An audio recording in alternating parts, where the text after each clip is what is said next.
Assalamualaikum warahmatullahi wabarakatuh. Perkenalkan, saya Diza Zaskia dengan NIM H0721231043 dari Lab Mobile Day. Tujuan pembuatan video ini adalah sebagai tugas pengganti pertemuan keempat Lab Mobile dengan materi fragmen. Apa itu fragmen? Fragmen adalah bagian dari antarmuka pengguna dalam aplikasi Android yang dapat digunakan kembali dan dikelola secara independen dalam sebuah activity. Fragmen ini berfungsi sebagai potongan layar yang bisa dipasang atau dilepas tanpa harus berpindah ke halaman baru. Misalnya, pada aplikasi WhatsApp, kita bisa mengganti tampilan hanya dengan menekan menu di bagian bawah tanpa membuka halaman baru. Baik, di sini saya memberikan contoh di gambar yang di samping. Pada bagian atas gambar, bagian fragmen UI yang berisi daftar item seperti gambar dan teks di setiap baris. Ini tuh menggambarkan UI fragment semacam satu bagian layar yang fokus menampilkan konten tertentu seperti daftar chat. Selanjutnya pada bagian bawah gambar, yaitu Activity Navigation UI, yang berisi tombol-tombol navigasi seperti icon-icon menu. Ini adalah UI dari activity yang bertugas mengatur navigasi antar fragmen, misalnya tab untuk berpindah halaman. Keunggulan menggunakan fragmen. Fragmen menawarkan fleksibilitas dalam tampilan dan memiliki beberapa keunggulan, di antaranya tampilan yang fleksibel. Di tablet, satu activity bisa menampilkan dua fragmen, misalnya sidebar dan konten, sedangkan di ponsel hanya satu fragmen yang ditampilkan. Yang kedua, navigasi lebih mudah. Dalam aplikasi dengan button navigation, setiap tab bisa memiliki fragmen tersendiri, sehingga perpindahan antar halaman lebih efisien. Dan yang ketiga, pengelolaan UI-nya lebih praktis. Daripada membuat banyak activity, cukup gunakan satu activity dan ubah atau perbarui fragmen sesuai kebutuhan. Fragment life cycle. Fragment memiliki daur hidup sendiri dan bergantung penuh pada daur hidup activity di mana ia ditanamkan. Berikut ada beberapa state yang perlu kita ketahui sebelum menggunakan fragment. Yang pertama itu rhythm. Fragment bisa dilihat ketika activity sedang berjalan. Yang kedua, pause. Ketika ada activity lain yang menutupi sebagian dari activity di mana fragment ditambahkan, yang dimaksud menutupi sebagian adalah ketika activity-nya tidak tertutup sepenuhnya oleh activity lain.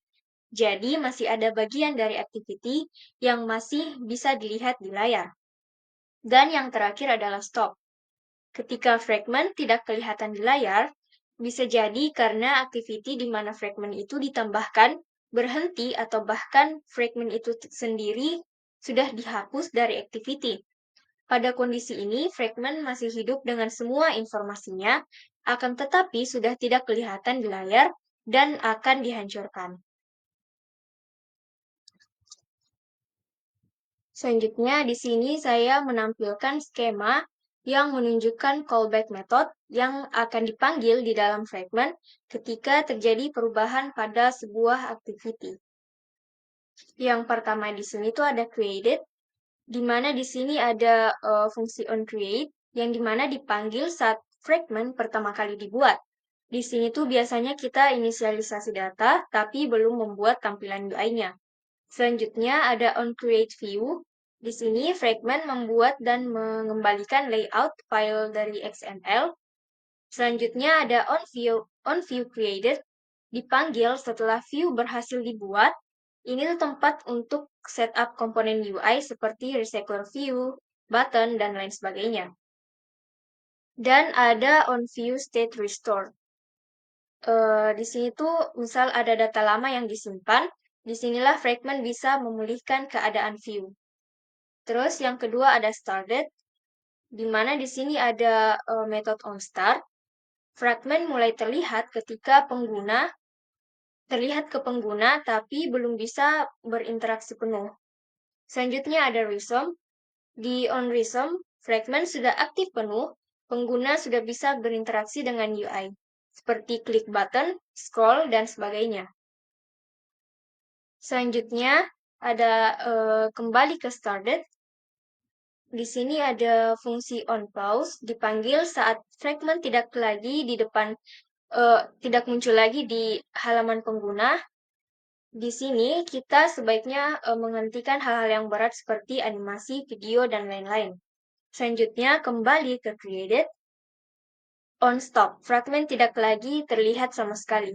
Selanjutnya ada on save instant state, digunakan untuk menyimpan data penting sebelum fragmen ini benar-benar dihentikan. Seperti contohnya saat kita nge-scroll. Dan yang terakhir ada destroy. Nah, on destroy view ini, view dari fragmen dihapus dari memori. Biasanya karena ada, misalnya saat kita keluar dari fragmen. Nah, di on destroy ini, fragmen benar-benar dihancurkan dan semua resource-nya dilepas. Perbedaan kode activity dan fragmen. Yang pertama ada konteks, di mana activity bisa langsung pakai this untuk mengakses konteks, karena activity sendiri itu adalah konteks. Selanjutnya fragment. Kalau fragment itu harus panggil get activity untuk ambil konteks dari activity induknya. Terus yang kedua ada main method. Activity menginisialisasi kode utamanya di onCreate, sedangkan fragment menginisialisasi tampilan dan logikanya di onViewCreated.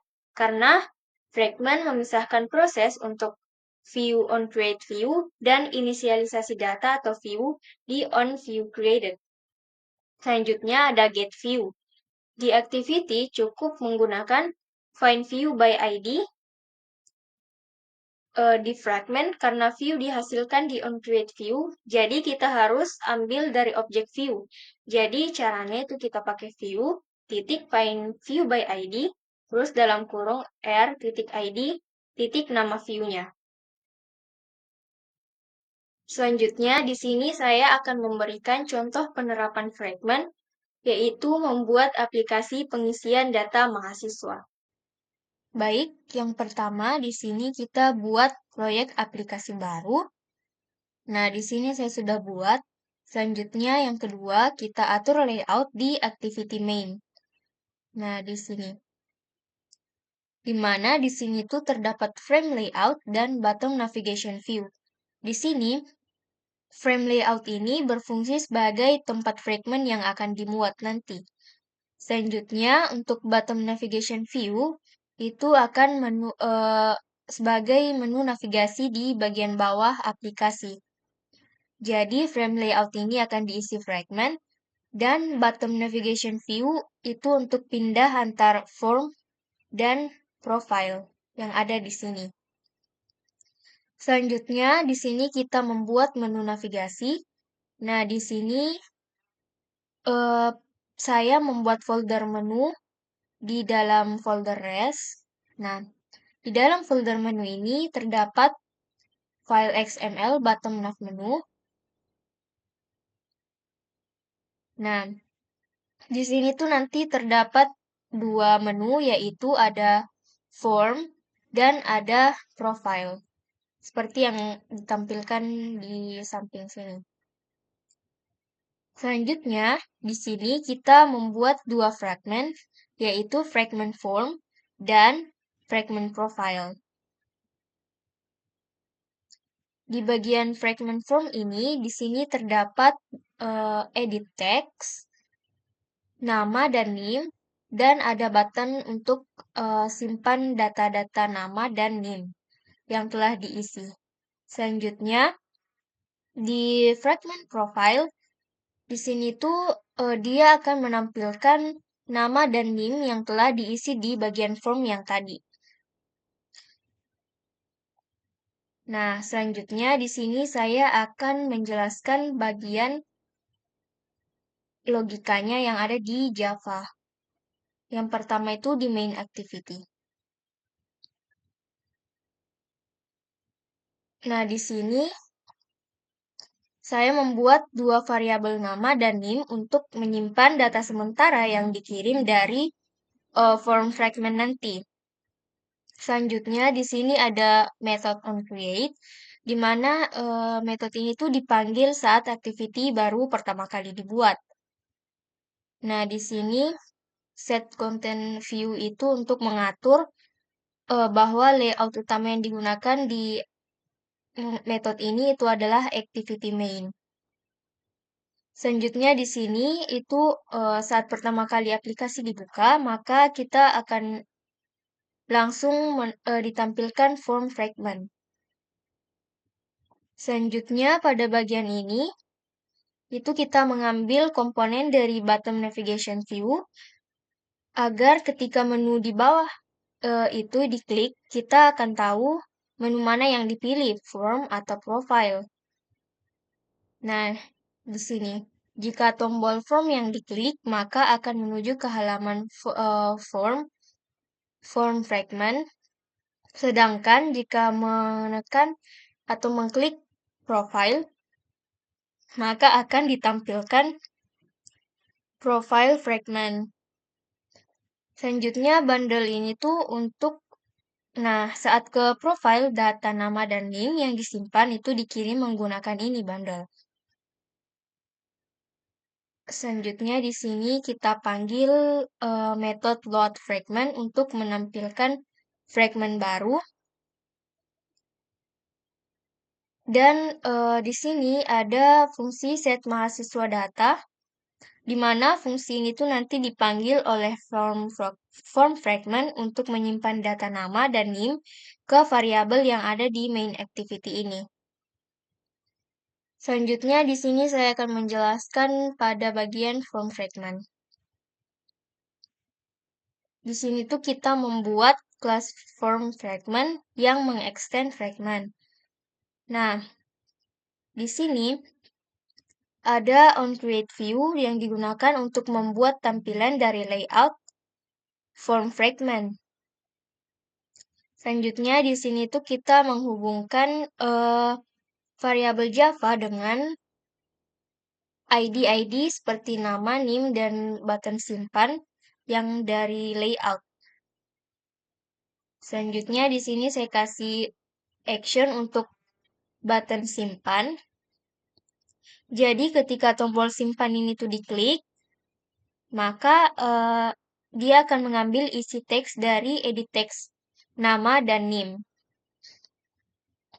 Nah, selanjutnya di sini akan data nama dan NIM akan dikirim ke main activity menggunakan metode set mahasiswa data. Selanjutnya pada bagian ini tuh nanti akan menampilkan pesan sebagai konfirmasi bahwa data sudah disimpan.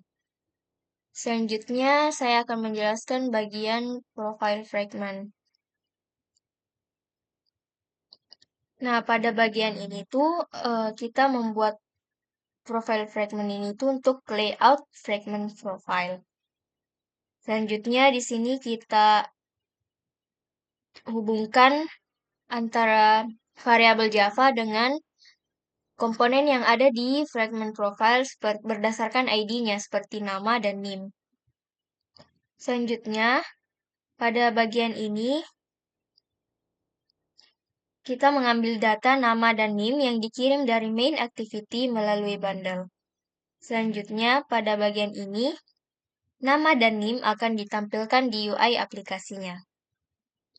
Nah, di sini saya akan mencoba untuk menjalankan aplikasinya. Di sini ada form input nama, NIM, dan button simpan.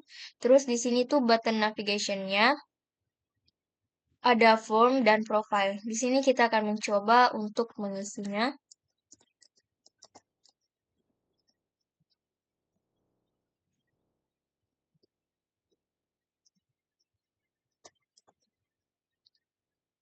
Selanjutnya saya simpan, maka akan menampilkan pesan data disimpan. Selanjutnya kita ke halaman profile. Nah, di halaman profile ini akan menampilkan nama dan NIM yang telah kita isi di form yang tadi. Jadi ini adalah bottom navigation. Rangkuman dari semua materi yang telah saya sampaikan, yang pertama, fragmen adalah bagian dari UI yang dapat digunakan kembali dan dikelola secara mandiri di dalam sebuah activity. Yang kedua, fragmen memberikan tampilan yang fleksibel, terutama untuk aplikasi yang berjalan di berbagai ukuran layar, seperti tablet dan ponsel. Yang ketiga, fragmen memudahkan navigasi aplikasi, misalnya dengan penggunaan button navigation view yang mengatur setiap tab menggunakan fragmen berbeda. Yang keempat, penggunaan fragmen membuat pengelolaan UI lebih efisien dibandingkan dengan menggunakan banyak activity. Yang kelima, fragmen memiliki life cycle sendiri yang bergantung pada life cycle activity induknya. Yang keenam, perbedaan utama antara activity dan fragmen terletak pada penggunaan konteks, metode utama, dan cara mengakses view. Dan yang terakhir, data antar fragmen dapat dikirim melalui bundle yang memungkinkan pertukaran data tanpa ketergantungan langsung antar fragmen. Itulah tadi penyampaian materi fragmen yang dapat saya sampaikan. Mohon maaf atas banyaknya kekurangan. Terima kasih atas perhatiannya. Wassalamualaikum warahmatullahi wabarakatuh.